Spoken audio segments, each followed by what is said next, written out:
What's up, everybody? Welcome back to another Sons of the Lamb episode. This will be episode 6 about a prideful heart, and just something that really is close to me, and especially in today's world, is something that needs to be talked about with social media and kind of being humble and just having humility in your life, knowing that whatever happens, that you need God, you need Jesus, and there's no way that you could be where you are without Him. And I think that that's just something that is close, and just with today's world of promoting yourself and promoting just thinking that you did it all on your own needs to be talked about. So, but before we start, yeah, it's just me today. Um, we kind of try to get some people on. It's a little busy right now, busy time, tough to get some scheduling in. So sorry we did miss last week as well. But Clay, who's normally on here, he actually just got baptized last Monday. So it was really exciting. It was a really good time. We had a lot of the guys out to experience that moment with him, but just to see the joy on his face when he did that is something that I'll never forget. And it's really special and really exciting. And just be praying for him and praying for all those that they hopefully make that same decision and find that peace with God, that they can do that as well. And I'm just smiling talking about it right now because it is something that is really special. And hopefully if you have an experience that you find that, and hopefully maybe this podcast leads you to it. But without further ado, yeah, we're going to jump right into being to a prideful heart, and having humility on your life, because no matter what, like, you just got to give the glory to God, because so many times I think that just talking about pride, we are with God where we're struggling and we're like, God, I need you. And as soon as we get up and we start succeeding and we start having these good things and he blesses us, then we're like, all right, I got it from here, God. Like, you can step back. Like, I got you. I got it now. I'll reach out when I need you. Kind of one of those things where, we need him all the time, because he's the one who got us there and he's the one who keeps us there as well. And our life is going to be like this anyways, up and down. But without God, it's just you're going up and then you just drop right down, and you need him. So, but yeah, like, just to start off, where pride comes from. Um, talked about it in Isaiah, but obviously, like the devil, and Lucifer is Satan's name, and he was an angel at first. Like, he was so loved and he was an angel, but he was prideful and he thought he was better than the Lord. And Isaiah 14, 12 to 25, 12 to 15 says, "How you are fallen from heaven, O shining star, son of the morning. You have been thrown down to the earth, you who destroyed the nations of the world. For you said to yourself, I will ascend to heaven and set my throne above God's stars. I'll preside on the mountain of the gods far away in the north. I will climb to the highest heavens and be like the Most High. Instead, you will be brought down to the place of the dead, down to its lowest depths." And again, like, that's Lucifer. I mean, a beloved angel up there with God, and he believed he was better and didn't need God, and tried to prove that, tried to recruit others with him, tried to do these things to bring glory to himself, and try to prove that he was better and do these things. And at the end of the day, God showed him his power and sent him to the depths of hell, where he resides forever. As it says, all these things that you said you would do, and instead you will be brought down to the place of the dead, down to its lowest depths. And I think that Lucifer was mighty and a loved angel, and it just shows that it doesn't matter, and pride can lead to anyone's destruction, which talks about in Proverbs 16:18. It mentions that, and it says, pride goes before destruction, and haughtiness before a fall. Like, pride comes right before your destruction. Thinking that you can do it on your own, and that you're better than yourself, that you're better than anybody else, and especially better than Jesus Christ, is the start to your fall. And I think that people don't realize that, is that it's right there. A prideful heart leads to a sinful mind and sinful actions, and it corrupts your body. A prideful heart, it starts right here, but it corrupts and it moves down and it flows through your blood all the way throughout your body. And I think that just says, like, that pride has consequences. Um, and yeah, that's just the origin of pride. I mean, you can read into it more, but that's where it is where Lucifer just thought himself better than the kingdom of God and thought that he could kind of take over. It's almost like it's almost like somebody rebelling against the government, except right here, the government is God. It's the most powerful, all-knowing being, and you can't like so. But I think when you look at it, it all comes down to humility and comparison. And pride many times arises when you compare yourself, when we compare ourselves to others. And I think that at the end of the day, in Romans 12:3, it talks about this, but we have to measure ourselves by the faith that God has given us, right? In Romans 12:3, it says, because of the privilege and authority God has given me, I give each of you this warning. Don't think you are better than you really are. Be honest in your evaluation of yourselves, measuring yourselves by the faith God has given us. And that's again where it's just, it talks about comparing yourself. Don't think you're better than others. Um, you have to measure yourself by the faith that God has given you. And, people say it all the time, like comparison is the thief of joy. And I don't know if you've heard it or not, but a lot of people talk about it a lot.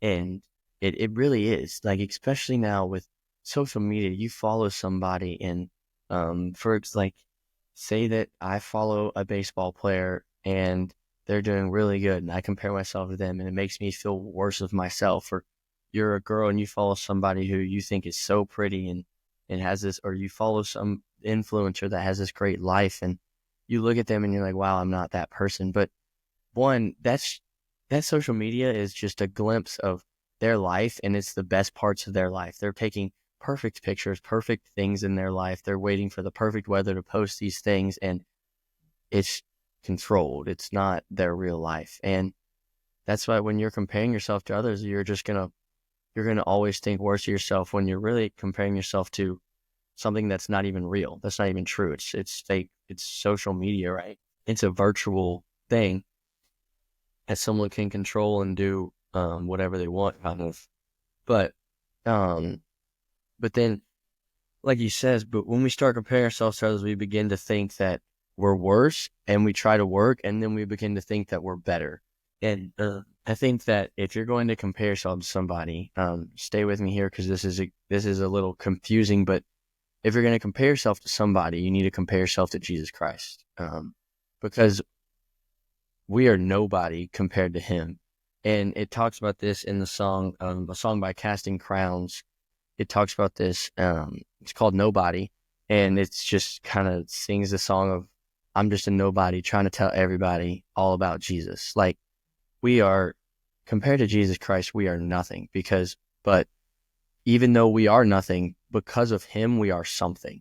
So, this was posted on our Instagram a little bit ago. But yeah, just to prepare for this podcast. But if you're going to compare yourself to somebody, compare yourself to Jesus, because then you will never think you're better than anybody, because you will never be better than Jesus Christ. And you saw what happened when Lucifer thought he was, and he got sent down to hell. And so if you're going to compare yourself to somebody, compare yourself to Jesus, because we are nobody compared to him. But because we are nobody compared to him, he makes us somebody. So, but yeah, that's something that I thought of, and we talked about this in our Bible study, our guys' Bible study on Monday night a little bit, just to prideful hearts, and um, but yeah, it's you look at somebody who's better than everybody else, and he was better than everybody, and he didn't even show it. He didn't act like it, and that's the biggest thing that we're going to talk about in this podcast is just the examples of Jesus' humility. Because, I mean, you look at in Philippians 2:5-8, like Jesus humbled himself at birth by taking on a human form and being fully God and fully man, right? And in Philippians, it says, you must have the same attitude that Christ had. Though he was God, he did not think of equality with God as something to cling to. Instead, he gave up his divine privileges. He took the humble positions of a slave and was born a human being. When he appeared in human form, he humbled himself in obedience to God and died a criminal's death on a cross.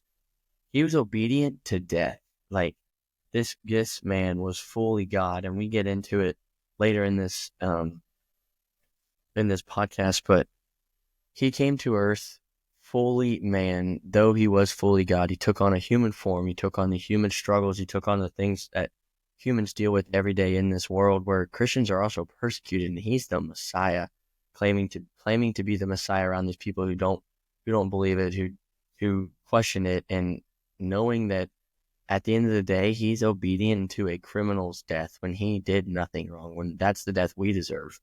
Um, but there's just so many examples throughout the Bible of Jesus' humility. And that's what, like, we got to compare ourselves to him. We got to try to live like him, knowing that because of him, he's made us somebody. We're made in the beautiful image of God.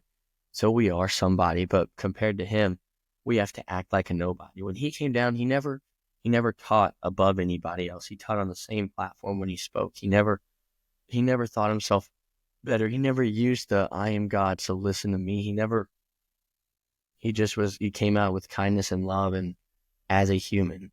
But in John 13, 1 to 17, I'm not going to go through the whole thing, but it does talk about where where he came in and he washed his disciples' feet.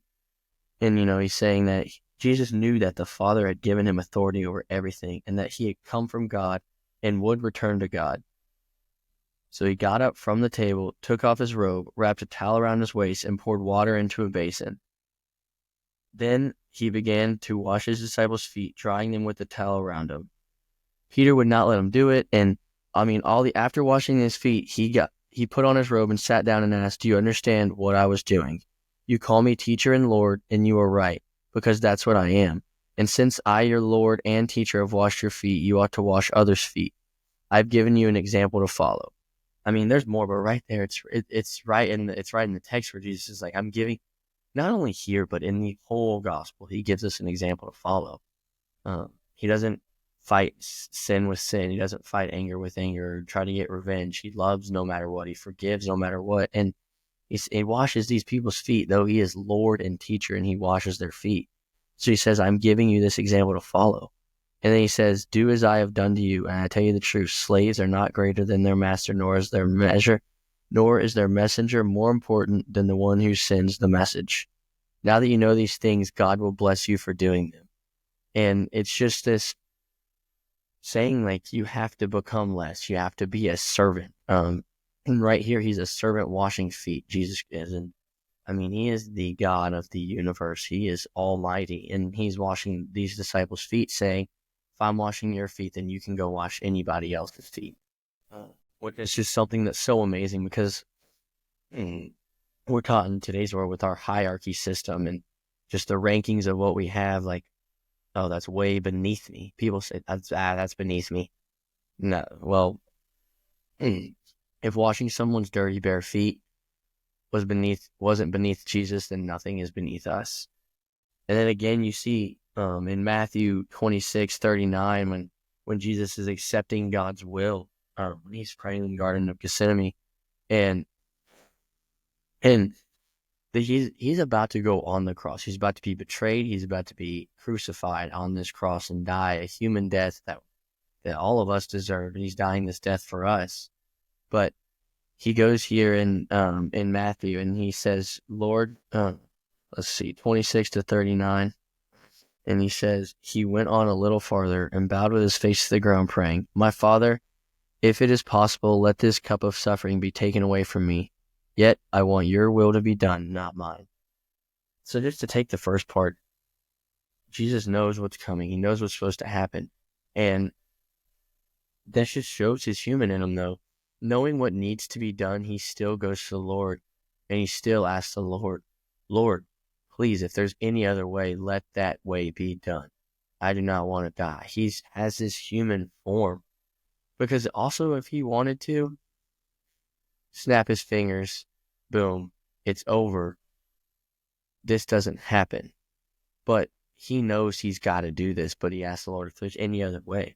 And he knows, but though there is no way, I want your will to be done, not mine. He is fully God, fully man, as I will say that plenty more times probably throughout this podcast. And still he says, your will be done, not my will. And that's again where it's just a measure of, if Jesus can pass on and not let his pride get in front of him and his stubbornness get in front of him and ask for the Lord's will to be done, why in the world do we think that our will should be done over the Lord's will? Because his plan and his will is way better, way more perfect than anything we can imagine. And we talked about this the other night, but a little bit, but someone asked a question, or someone said, like, a lot of times what we want is not as good as we think it is. I think, just for example, that comes to mind is like these celebrities or these famous athletes, these people who make this money, these rich people, excuse me, they want this money, they want this fame, but as soon as they get it, you see just how they crumble, how they fall, how like Hollywood corrupts them, how these things just knock them down. And I think that it's really cool to see how right here Jesus knows, like, your will be done. And in this world, so many times we think like, yeah, I want this so bad. I want this so bad. Like, it's going to be the best for me. And we think we get it, and then just falls right down to the ground. And God knows what timing's perfect. Everything is perfect. And that's why we just need to continually pray for his will to be done and accepting his will. And then another example of Jesus is just in Matthew 20:25-28. And all the disciples are arguing, and especially John and James are, they're saying like, I'm greater, no, I'm greater, I'm the best disciple. And Jesus says here, Jesus called them together and said, you know that the rulers in this world lord it over their people, and officials flaunt their authority over those under them. Right there alone, we have that of, and that's still true in today's world. It's crazy how it works like that, but right there alone, we have that message of people that have power in this world flaunt that power. They use that power abusively and flaunt it over their people. And Jesus says it's not the right way. Among you will be different. Whoever wants to be a leader among you must be your servant. Whoever wants to be the first among you must become your slave. And he says, for even the Son of Man came not to be served, but to serve others and to give his life as a ransom for many. I'm sorry. Wow. But and that Jesus is saying right there, like, the world is not the way that we are going to live. He says that, the world has leaders, and they use their power abusively in whatever it is. But we're not going to be that way, because even the Son of Man, came not to be served, but to serve. And he doesn't. Jesus isn't the one to like say things and then not stand on on what he says. Like, he comes through, like, he walks it like he talks it, in that song. But he walks it like he talks it, and whatever he says, he's going to do it. He shows that in John 13, when we talked about servant washing his feet, and many other times where he's serving these people, he's feeding these people, and he's doing all these things. And he's not just sitting back and being like, no, like, fan me, I'm Son of Man, like, fan me, make sure you feed me and let all these people suffer. Like, no, he worries about everybody else before he worries about himself. And again, that's just an example of Jesus, where he says what he's going to do and he does it. He says these things, and it's not like when I tell my mom, when I told my mom growing up that, oh, like, I'm gonna do my chores, I'm gonna clean my room, and then I didn't do it. Or I would tell my brother, like, hey, you need to clean your room, and I'm not cleaning my room. Like, Jesus is like, you need to serve others. And then he goes and he serves others. And I think that is something that so many times we just think like, oh, like, it's okay. Like, I got this authority, so I'll do it. I'll be lazy. The Bible doesn't want you to be lazy. Go out and serve and do these things. Do as Jesus has done. And this, it kind of adds on to where in John 3, it kind of says the same thing of John 3:30 says the same thing of, he must become greater and I must become less. And that's where John the Baptist is talking about this with Jesus. And This is after he has exalted Jesus and baptized Jesus and all these things. And John is saying, I am so joyed, but I know that he must, because John the Baptist was so well known. People thought that he maybe was the Messiah and all these things. And he was just this great man. But even John the Baptist said, he must become greater and I must become less. You know that to become greater, you must become less. And that's what Jesus did. Is he was the greatest of them all, and he still became less than everybody else. So yeah, and it's just, it's really, you really just have to trust that, trust these words, knowing that you're going to have to become less, and it's okay to become less. At the end of the day, you're going to be greater. But And then lastly, another example that we have, a last example, is in Matthew 27. It says, it just talks about submitting, and kind of just right here, this is where we talk about so many times Jesus could snap his fingers and boom, everything's gone. Like, these soldiers are mocking Jesus in Matthew 27. Like, they're stoning him. They're calling out him these names. They're putting him in front of these people. They're taking his clothes. They're beating him.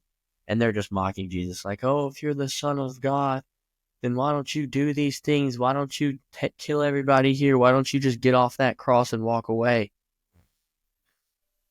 And Jesus says, and Jesus just sits there.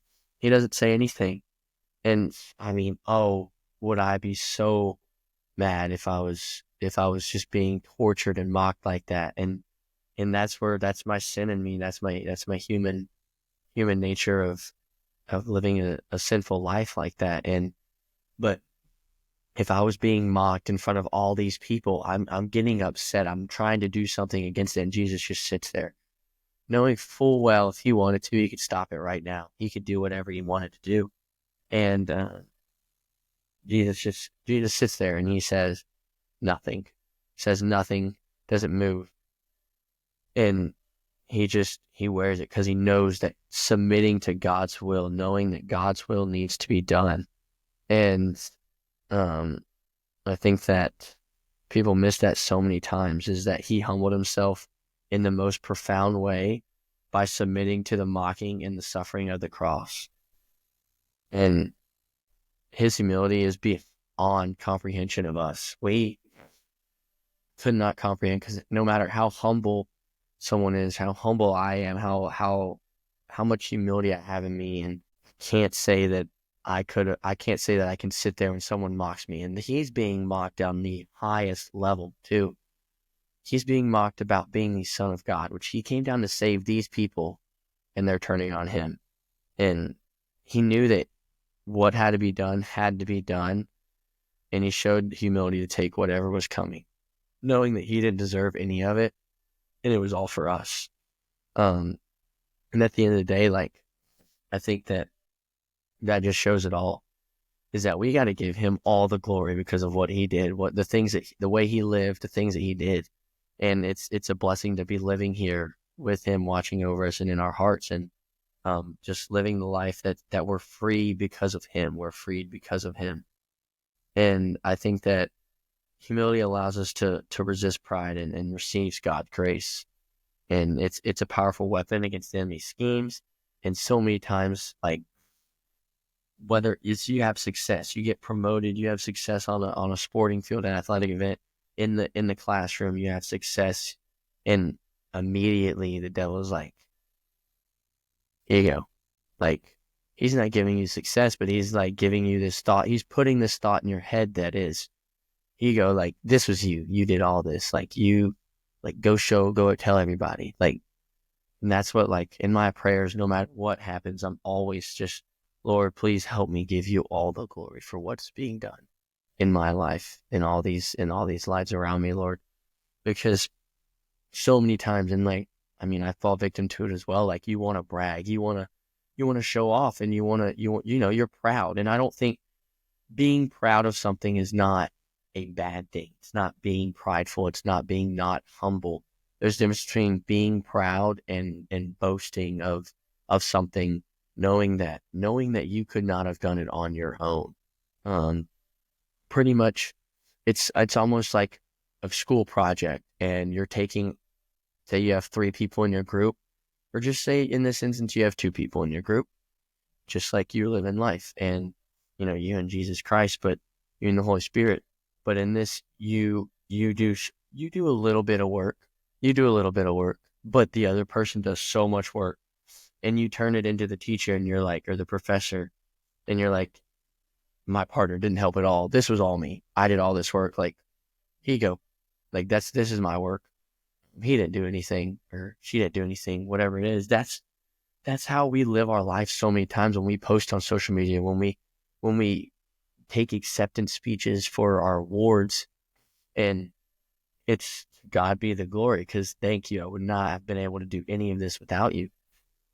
And that's the same thing. Like, we had a question the other day in our Bible study that's like, well, what about confidence? And now he's like, can I not be confident in anything I do? And I was like, no, you can be confident. And this was a tough one, but to me, there's a difference between confidence and a difference between arrogance. Arrogance is like pride. That's the absence of humility when you're arrogant. And I put it as, arrogance is thinking that you're going to ace an exam without studying, where confidence is knowing that you've prepared for something, and you're excited, and you're confident in what you've done to prepare, and you're confident in the Lord's faith, and the faith that the Lord put in you. You're confident in the Lord, um, because the Lord, he he gives you this faith, he gives you this strength and this confidence, but he does not give you arrogance.